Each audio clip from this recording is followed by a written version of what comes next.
ஒரு தியாகம் பண்ணுறதுக்காக அங்கே உண்ணாவிரதம் போன மாதிரியும், அங்கேருந்து இந்த மக்களுக்கு ஓடி வந்த மாதிரியும் வந்துட்டு ஒரு மணி நேரம் கூட ஹாஸ்பிட்டல் இல்லை.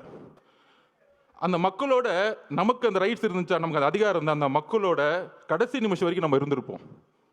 அந்த அந்த உயிரை எடுத்து கொண்டு போய் சமாதானம் பண்ணுற வரைக்கும், சமாதி கொடுக்குற வரைக்கும் இருந்திருப்போம். அப்படி ஒரு மணி நேரம் வந்துட்டு கடைசியில் ஒரு பேட்டி, ஏங்க இந்த தப்புலாம் பண்ண அவரை போய் ஏங்க கொஸ்டின் கேட்கல, தாவேக தலைவரை பார்த்து கொஸ்டின் கேளுங்க. இப்போ புரியுதா? பாவம் முதலமைச்சருக்கு உடம்பு சரியில்லை, அவருக்கு என்ன நடக்குதுன்னே தெரியாது, ஒரு பேப்பர் கொடுத்தா படிப்பார். சட்டசபையில் பாருங்க, எதிர்க்கட்சி தலைவர் 2 மணி நேரம் பேசுவார். ஆனால் எதிர்க்கட்சி தலைவர் பேசுறதை காமிக்கவே மாட்டாங்க வீடியோவில். டக்குன்னு ஒரு குறிப்பு வரும், ஒரு 5 நிமிஷம் பேசுவார். அவர் 2 மணி நேரம் கத்திட்டு இருப்பார், 5 நிமிஷம் பண்ண லைவ் வரும். எதுக்கு எடுத்தாலும் பிஜேபியோட உறவு பண்ணிட்டாருன்னு அவங்க முடிச்சிருவாங்க. அந்த கட்சி அப்படியே முடிச்சுட்டாங்க, முடிஞ்சிச்சு. இப்போ அதிமுக பற்றி அவங்களுக்கு எந்த பயமும் கிடையாது. ஏன்னா ஒரே நெரேட்டிவ் 19, 16, 19, 21, 24 ஜெயிச்சுட்டே இருந்துட்டாங்க. ஆனால் ஜெயிக்க முடியாத ஒரே ஆள் யாரு? நம்ம தலைவர். அவர் என்னப்பா பண்றது? இஸ்லாமிய சமூகமும் சரி, கிறிஸ்தவ சமூகமும் சரி, பெண்களும் சரி, இளைஞர்களும் சரி, அவர் பிரச்சாரம் போகும்போது எல்லா கூட்டமாக வராது. அது எப்படி நிப்பாட்டுறது?